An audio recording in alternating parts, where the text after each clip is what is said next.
আসসালামু আলাইকুম। শীত তো প্রায় শেষই হয়ে গেল এই বছর। তো পিঠা তো শুধু শীতকালেই খাওয়া যায় এমন না, তাই না?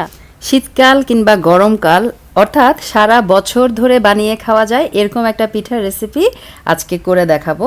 আর এই পিঠাটা বানাতে কোনো ধরনের চালের গুঁড়া বা কোনো ধরনের খেজুর গুড়ের প্রয়োজন হয় না। খুবই সহজ, ঘরে থাকা উপকরণ দিয়ে মজার এই পিঠাটা করে দেখাবো। আশা রাখছি আমার আজকের এই পিঠার রেসিপিটা সবার কাছে ভালো লাগবে। আর পিঠার নামটা এতক্ষণে জেনে গিয়েছেন, তো চলুন পান্তুয়া পিঠার রেসিপি কিভাবে বানাতে হবে শুরু করি মূল প্রস্তুত প্রণালী।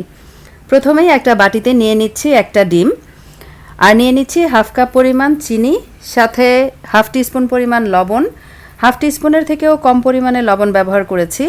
দারুচিনির গুঁড়া দিয়ে দিলাম 1/4 টিস্পুন, আর হাফ কাপের মতো জাল করে ঠান্ডা করে রাখা তরল দুধ দিয়ে সব একসাথে মিশিয়ে নিচ্ছি।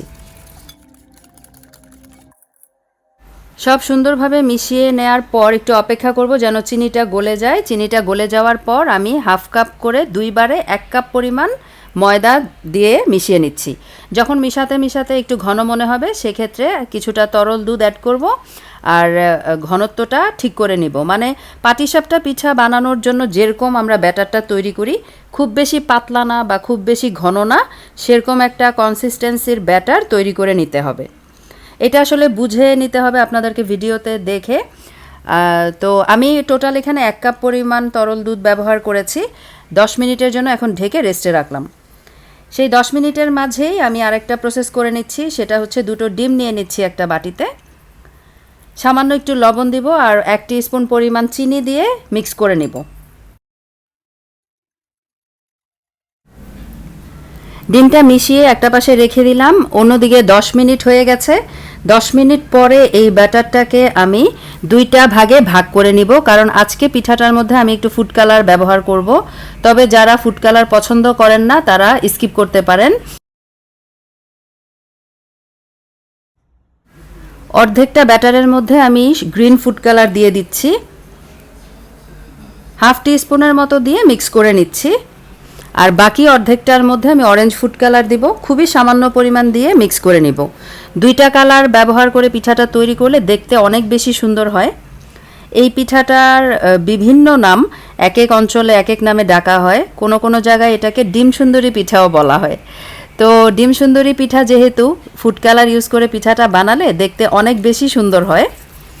সব কিছু রেডি, এখন পিঠা বানাবো। তার জন্য একটা ফ্রাই প্যানে একটু তেল ব্রাশ করে নিলাম। ফ্রাই প্যানটা ভালোভাবে গরম করে নিয়ে ফেটিয়ে রাখা ডিমটা প্রথমে দিয়ে দিলাম। সুন্দরভাবে পুরোটা প্যানের মধ্যে ডিমটা ছড়িয়ে ভেজে নিতে হবে। এখন রোল করে নিতে হবে। পাটিসাপটা পিঠার মতো করে রোল করে নিচ্ছি। আর একটা সাইড থেকে কিন্তু পিঠাটা একটু নরম নরম আছে, অনেক বেশি ভেজে শক্ত করে ফেলা যাবে না, তাহলে কিন্তু খেতে ভালো লাগবে না। এবারে বাকি অংশে একটু তেল ব্রাশ করে আমি প্রথমেই সবুজ ব্যাটারটা দিয়ে দিচ্ছি, আর পাটিসাপটা পিঠার মতো করে ছড়িয়ে দিতে হবে। তো কিভাবে করছি এই স্টেপগুলো আসলে ভিডিওতে দেখে আপনাদেরকে বুঝে নিতে হবে। আর চুলার আঁচটা এই পর্যায়ে মিডিয়ামে রাখতে হবে, মানে কমিয়ে রাখতে হবে। চুলার আঁচ খুব বেশি বাড়ানো যাবে না, তাহলে আবার পুড়ে যাবে, তলা থেকে পুড়ে যাবে আর পিঠাটা কাঁচা থেকে যাবে। তো সুন্দরভাবে ছড়িয়ে দিতে হবে আর অপেক্ষা করতে হবে মিনিট খানেক যেন পিঠাটা সুন্দরভাবে সিদ্ধ হয়ে যায়। তো উপর থেকে দেখেই বোঝা যাচ্ছে যে পিঠাটা কিন্তু হয়ে এসেছে। এখন এই ডিমটা পিঠাটার মধ্যে দিয়ে রোল করে নিতে হবে, মানে এই গ্রিন কালার রুটিটার মধ্যে দিয়ে আমি রোল করে নিব। ঠিক পাটিসাপটা পিঠার মতোই ভাঁজ দিয়ে এখন এটাকে তুলে একটা প্লেটে রেখে দিব। ফ্রাই প্যানটার মধ্যে তেল ব্রাশ করে নিচ্ছি। এবারে অরেঞ্জ ফুড কালার মিশানো ব্যাটারটা দিয়ে একটা রুটি তৈরি করে নিব।